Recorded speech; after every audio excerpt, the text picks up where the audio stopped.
मेरी आज की कहानी हनुमान जी से धोखा। करीब 95 साल पहले की बात है। राजस्थान के अलवर इलाके में एक गडरिया भेड़ चलाते हुए जंगल में चला गया। अचानक किसी ने उससे कहा कि यहाँ बकरियाँ चराना मना है। बातों बातों में पता चला कि वो इलाके का तहसीलदार था। दोनों में बात होने लगी। पता चला कि बहुत कोशिश के बाद भी तहसीलदार को बच्चे नहीं होते। गडरिये ने उनसे कहा कि आप दौसा के बालाजी हनुमान जी के मंदिर जाकर बेटा मांग लो, मिल जाएगा। न जाने क्यों तहसीलदार ने उस गडरिये की बात मान ली। उन्होंने हनुमान जी से कहा कि अगर मेरा बेटा हो जाएगा तो मैं उसे यहीं इसी मंदिर में सेवा के लिए छोड़ जाऊंगा।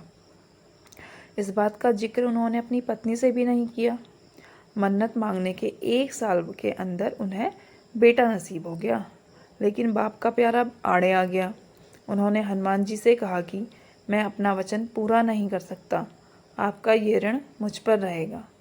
वो बेटा बड़ा होने लगा, शिक्षा की उम्र तक आया तो पिताजी ने उसे हरिद्वार के एक बड़े विद्वान प्रभुदत्त ब्रह्मचारी जी के वहाँ पढ़ने भेज दिया। लड़के में अद्भुत क्षमता थी, उसे रामायण कंठस्थ थी। बिना पढ़े वो रामायण का पाठ करने लगा। उसकी ख्याति दूर दूर तक फैल गई। जवान होने पर उसकी शादी भी हो गई। एक दिन देश के बड़े उद्योगपति जुगल किशोर बिरला ने अखबार में विज्ञापन दिया कि दिल्ली के लक्ष्मी नारायण मंदिर यानी बिरला मंदिर में हनुमान जी को रामायण पढ़कर सुनानी है। उसके लिए उस व्यक्ति का टेस्ट खुद बिरला जी लेंगे। तय तारीख पर नारायण स्वामी अपनी पत्नी के साथ बिरला निवास पहुंच गए। बहुत से और लोग भी बिरला जी को रामायण पढ़कर सुना रहे थे। जब नारायण बाबा का नंबर आया तो उन्होंने बिना रामायण हाथ में लिए पाठ शुरू कर दिया। बिरला जी के अनुग्रह पर नारायण ने हारमोनियम पर गाकर भी रामायण सुना दी। बिरला जी भाव विभोर हो गए। नौकरी पक्की हो गई।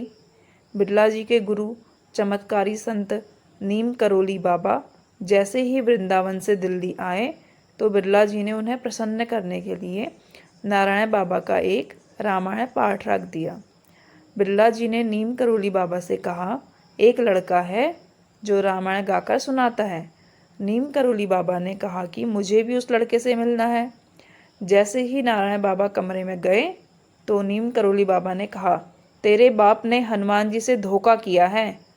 नारायण बाबा अपने पिता के खिलाफ कुछ भी सुनने को तैयार नहीं थे, लेकिन तय हुआ कि अगर नीम करोली बाबा की बात सच है तो वो उन्हें गुरु रूप में स्वीकार कर लेंगे।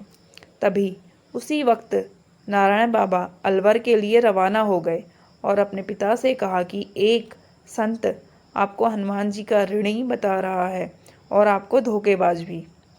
नारायण बाबा के पिता ने कहा कि वो संत हनुमान जी ही हो सकते हैं, क्योंकि ये बात सिर्फ उन्हें ही पता है। पिता की बात सुनकर नारायण बाबा वापस चले गए और नीम करोली बाबा को अपना गुरु स्वीकार कर लिया।